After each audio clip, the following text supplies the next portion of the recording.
Hey everybody, I'm John. I collect cards. How you doing? It's Monday night, January 23rd.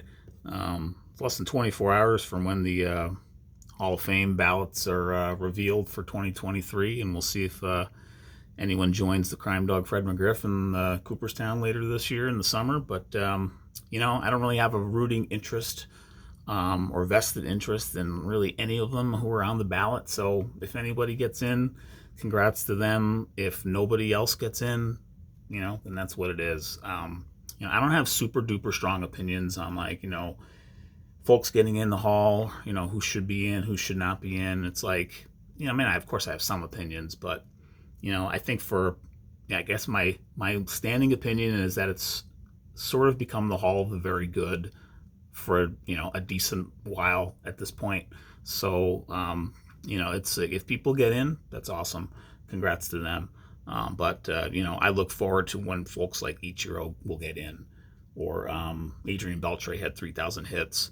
When he gets in, Miguel Cabrera, Albert Pujols, several years from now, those are going to be great days, great moments.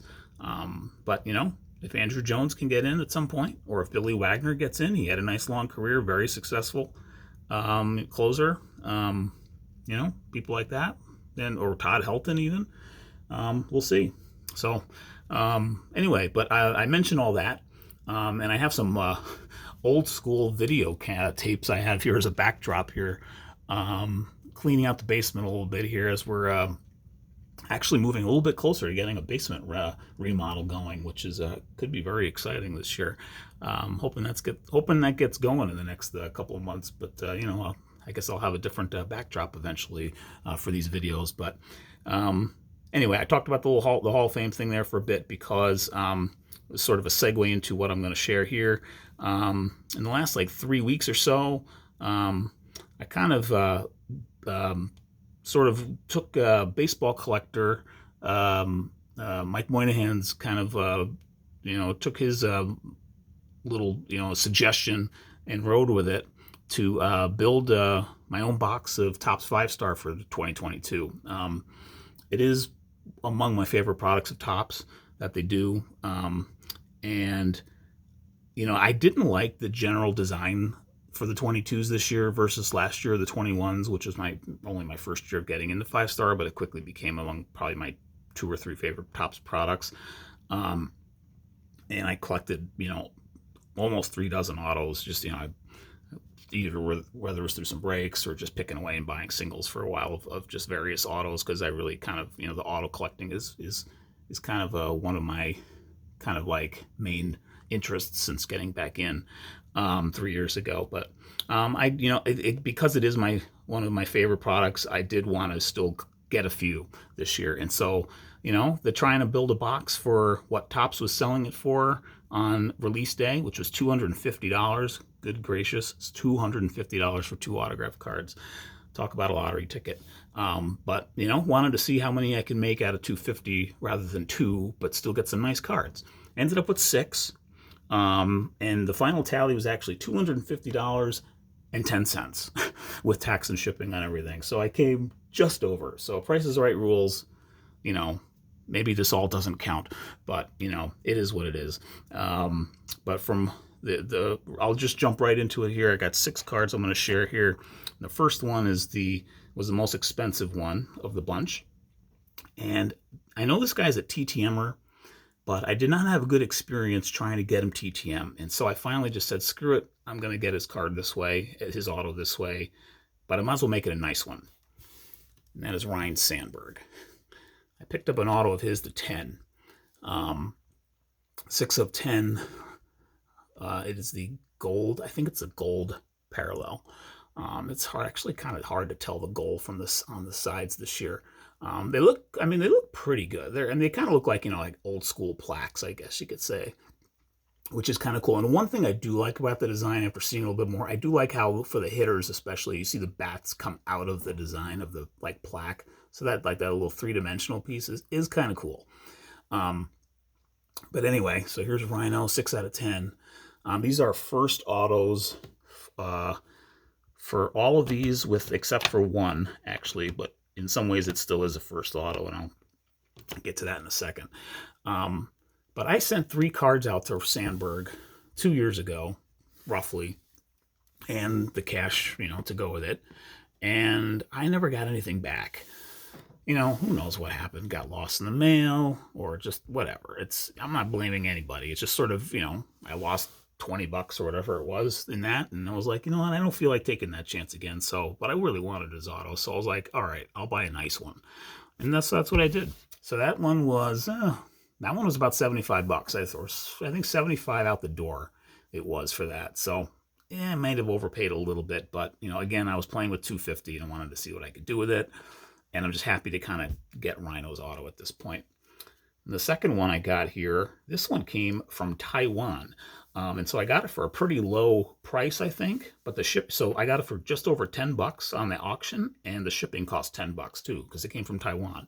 And that's a Ryne Sandberg former teammate Lee Smith, another Hall of Famer. Now some might say, going back to Billy Wagner may have been probably had better numbers long-term overall than Lee Smith did. Lee Smith's in the Hall of Fame, so does that mean Billy Wagner gets in at some point? We'll see. But back to this card. This is a really sweet one. Silver signatures to 20.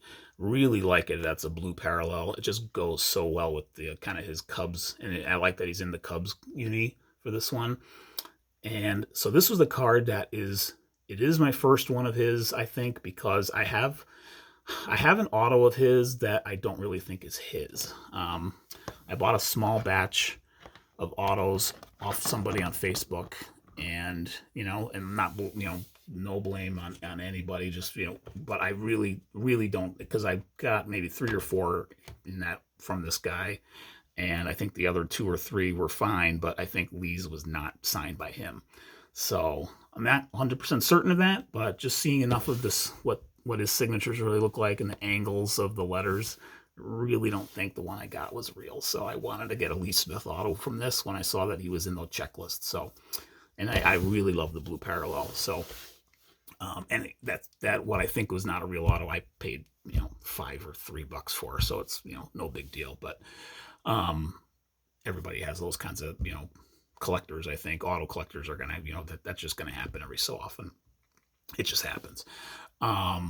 So anyway, that was my second one I got. I paid again total about just over 20 with tax and shipping on that one. Then the next one I got that I'll share here I'll share this. So I did get a couple of current players, because so they're not all Hall of Famers. I did get 2 current players, including this rookie, who I actually am really kind of into, wanting to see him succeed. And I hope he can kind of make a career for himself, because he's got some exciting stuff. That's Hunter Green of the Cincinnati Reds. I don't know. He's among the rookies from last year's class. Julio is Julio, and Wander's Wander, Bobby Witt Jr.'s, like Spencer Torkelson. But Hunter Green is kind of in that next kind of tier. But I'm kind of pulling for this guy. I think he's got electric stuff, and it's just kind of like if I see him on the mound, I'm going to watch him pitch. Aside from that, he's also got a very sweet signature for the younger class of ball players coming up, who, he actually has a really nice autograph. So when I saw what his auto was looking like, I'm like, I want one of those. He's an exciting potentially it could be a really good pitcher. So we'll see what happens there. But with his career, I hope he, keeps, seems like he's, the second half of his year last year seemed like he was, could be on track for something really good. So we'll see where Hunter's career goes, but I like having that auto, and I paid a little over $30 for the base auto on that. The other current player's auto I had, who I think he's one of the most underrated superstars in the game right now. And it's my first auto of his as well. This one's numbered to 50, a purple parallel. That is Jose Ramirez. This guy just keeps putting up numbers like he is building a stat line, this guy, where, he puts up another 4 or 5 similar to what he's done. He's going to be starting to be talked about for Cooperstown, I think, in the years to come. He's just getting into his prime now. I think he's 29, 30. I don't know if they list the birth dates on here. No, they don't. I think he's about 30. He might be just shy of 30. So, he's he's just getting in his prime, or is in his prime now. And especially the RBI numbers. He puts up some sick RBI numbers. And he's just, and I can't remember what his contract status is with Cleveland, but I think he's locked up pretty good for a while. So it's just, I think all signs point to him just, as long as he stays healthy, he's a stud. And as long as he's on Cleveland's roster, I think, they're a contender in that division, which is perennially pretty weak. So I thought that was a pretty cool auto to get. Honestly, I can't remember what that one turned out to be. Probably in the 30s as well, maybe high 20s. I can't remember what that one was. And then the last two are Hall of Famers. And the first one I'll share here, it's a base auto. It's of a player whose auto I've been looking to get for a long time. And I finally just said, you know what? I'm going to do it for this project, for this little Build My Box project. That is Rod Carew. I had my eye on a couple of autos of his. Like I had a couple on watch list, on my lot watch list on eBay for a long time. Finally took them off it after I purchased this. I got this for, I think this one was just under 30. I think this was like 28 or 29. I can't remember if it was before tax or not. But it's a base auto. I like that he's with the Twins in it. And so I'm just happy to add this to the collection. So added Hall of Famer Rod Carew on that. And then that's just 5 autos there. And then the last one I got was the last one to come in. Another Hall of Famer who has a son who was also got his career off to a really solid start. And we'll see where that goes. Always got a long way to go. But this one's numbered to 50 as well. Played for Canada's other team when they had 2 teams. And I like that he's pictured with that team, the Montreal Expos. It's Vladimir Guerrero. Dude can hit. I mean, I bet you he could still hit. I mean, wherever the ball was out of the strike zone or in the strike zone, he can just, he just hit the ball. He put bat on ball and put it in play, and a lot of times got on base because of it. He was a really fun player to watch, and he had a cannon for an arm. Just an awesome player. I think, I don't want to say it's unfortunate he played several years with the Angels after he left Montreal, but, I think Anaheim's got, or, the LA Angels, they kind of have, of course, Mike Trout's a forever Angel, and they got Shohei now, but they don't have a great history of signing free agents and, having success because of it. And Vladdy and Albert Pujols immediately come to mind for that. Although Rod Carew had a couple nice years with the Angels, or several nice years, and did take them to the playoffs, eons ago. But anyway, my last auto here, Vladimir Guerrero. Happy to add this to the collection. I actually have a Vladdy Jr. auto already that I picked up from last year's Topps Chrome Black set, which was a nice one to have. But I like that I have both Guerreros now. But there you have it. These are the 6 cards that I picked up from 5 Star this year for just over the price of a box that would have been, on release day. But although with tax, I still did all right. So anyway, there you have it. If you, did 5 Star yourself, I'd love to know what you thought about the product this year. And, with that, enjoy the Hall of Fame reveal tomorrow. We'll see what happens. And with that, take care. I'll see you on the next video.